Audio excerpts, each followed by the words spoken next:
Oke, bismillahirrahmanirrahim. Assalamualaikum warahmatullahi wabarakatuh. Halo semuanya, perkenalkan nama saya Zahra Ayurimani, mahasiswi Universitas Sultan Ageng Tirtayasa, jurusan Informatika Fakultas Teknik tahun 2022. Di sini saya akan membuat suatu video mengenai penjelasan implementasi sistem terdistribusi pada perusahaan. Video ini saya unggah untuk memenuhi ujian tengah semester yang sedang saya lakukan pada mata kuliah sistem terdistribusi. Oke, langsung saja. Implementasi sistem terdistribusi pada perusahaan. Sistem terdistribusi itu memiliki banyak sekali aspek dan bidang. Dan pada kali ini saya memilih satu bidang pengimplementasian yang dapat digunakan dalam perusahaan, yaitu dalam bentuk database. Dan objek yang saya gunakan pada kali ini itu berdasarkan suatu perusahaan yang ada di Indonesia, yaitu Mitra Sejahtera Plastik. Perusahaan ini berada di Kebumen, Jawa Tengah, yang sudah bergerak dalam penjualan perabot rumah tangga, dan sudah memiliki 2 toko dan 1 cabang yang berada di Desa Gangsekti, Kebumen, Jawa Tengah. Apa sih implementasi yang digunakan pada perusahaan ini? Perusahaan ini menerapkan sistem terdistribusi, yaitu melalui penggunaan replika database asinkronus terdistribusi. Apa sih? Ya, apa sih replika database asinkronus terdistribusi tersebut? Database ini akan menghubungkan keseluruhan sistem kelola dari berbagai aspek yang ada pada seluruh toko dan cabang dari perusahaan ini. Replika database asinkronus sendiri merupakan teknik untuk melakukan pengkopian dan pendistribusian data dan objek-objek database dari satu database ke database lain. Sehingga dan juga melakukan sinkronisasi antara database, sehingga konsistensi yang terdapat pada database tersebut dapat terjamin. Data juga dapat didistribusikan ke lokasi yang berbeda melalui koneksi jaringan lokal maupun internet menggunakan replika ini. Nah, perusahaan ini sendiri memilih tipe asinkronus berdasarkan beberapa karakter yang dimilikinya, yang terutama mampu memberikan manfaat lebih bagi perusahaan. Yang pertama, yaitu keuntungan dalam efektivitas biaya. Yang kedua, dalam berjalannya penggunaan replika database ini, asinkronus memiliki karakter tersendiri, yaitu sinkronisasi data akan berhenti apabila terdapat salah satu cabang yang mengalami crash atau kerusakan saat replikasi belum terselesaikan. Nah, hal ini sangatlah cocok untuk diterapkan dalam bidang penjualan dan transaksi pada objek perusahaan kali ini. Karena perusahaan kali ini pun berjalan di bidang penjualan dan transaksi. Sehingga kesinkronan database itu sangat-sangat fatal apabila tidak tercapai. Nah, selanjutnya, apa sih alasan mengapa replika database asinkronus ini diterapkan pada perusahaan?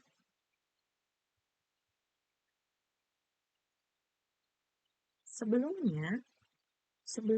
diterapkan replika database asinkronus ini, perusahaan Mitra Sejahtera Plastik ini memiliki banyak kekurangan.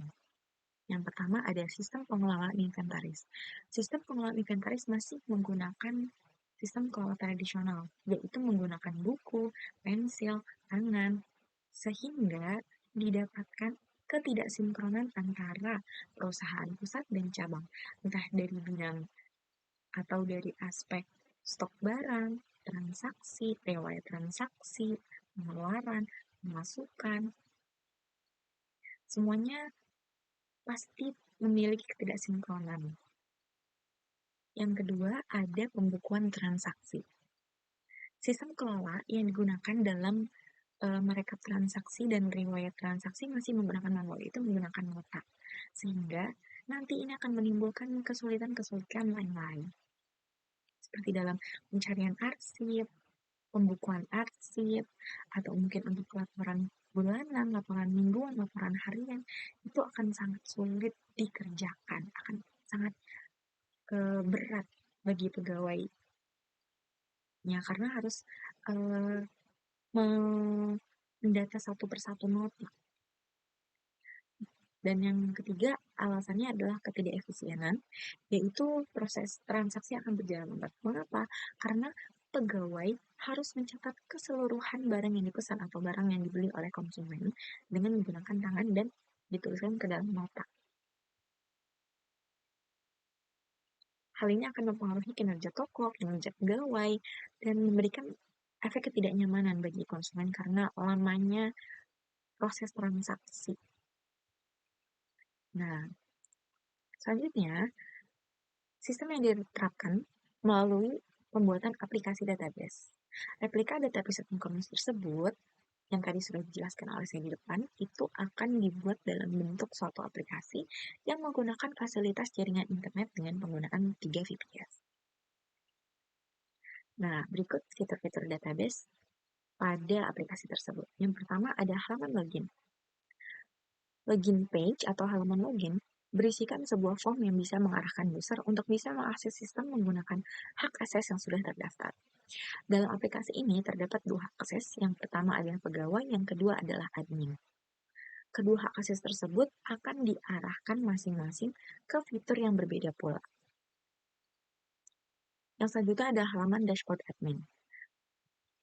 Halaman dashboard admin merupakan halaman indeks yang akan muncul ketika login menggunakan hak akses admin. Page ini akan menampilkan master data secara keseluruhan yang terdapat pada aplikasi sistem. Nah, jika kita masuk atau mengakses aplikasi menggunakan hak akses admin,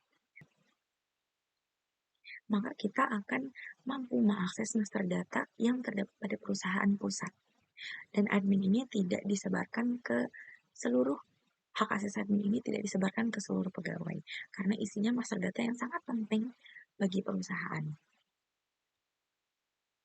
Selanjutnya ada halaman data pegawai. Halaman yang diperuntukkan untuk mengelola data pegawai di perusahaan mitra sejahtera plastik.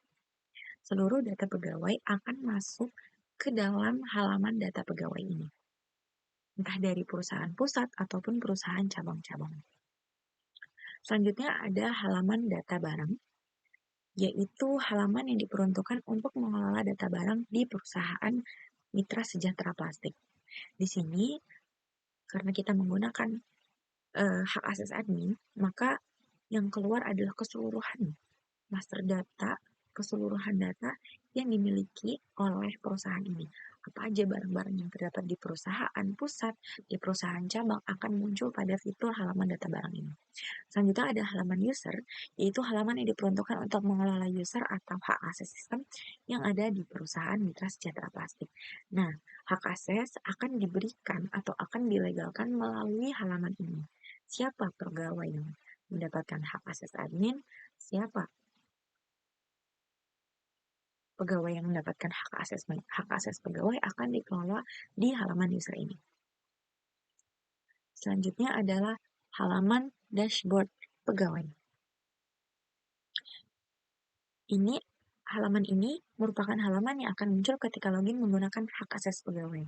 Halaman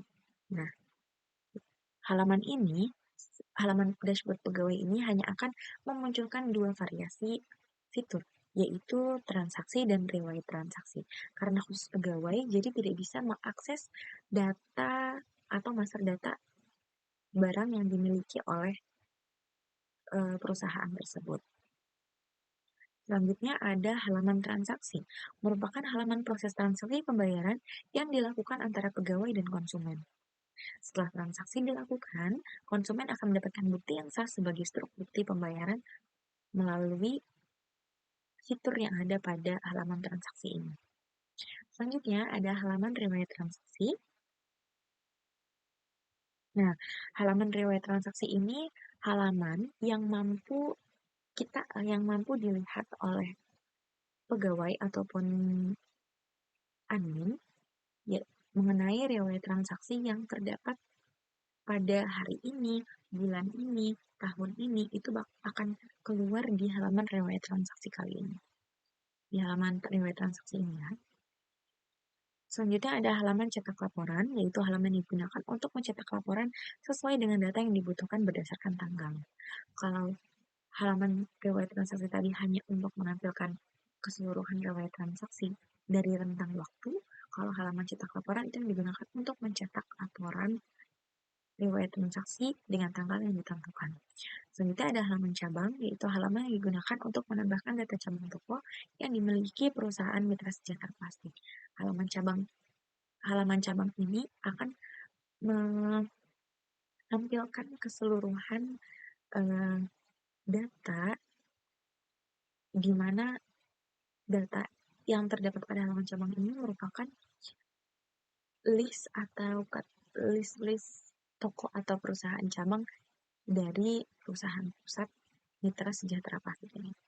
Yang terakhir ada halaman data barang cabang yang dapat diakses oleh admin, yaitu halaman yang digunakan untuk menambahkan data barang di toko cabang. Ya. Selanjutnya adalah hasil penerapan.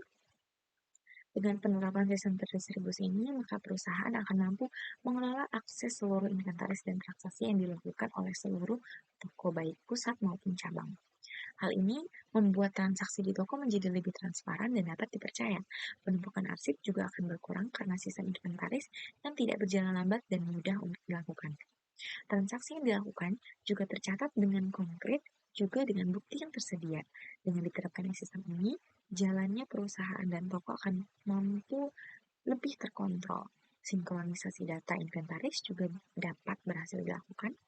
Perusahaan ini juga mampu membuktikan sistem kerja yang lebih optimal dan efisiensi juga pembuktian atas keberhasilan memberantas masalah-masalah sebelumnya dan memberikan manfaat yang besar bagi perusahaan ke depannya. Nah, kurang lebih hanya itu yang mampu saya jelaskan dan mampu saya lakukan. Kurang lebihnya mohon maaf. Saya Zahra Ayurmani pamit undur diri. Wassalamualaikum warahmatullahi wabarakatuh.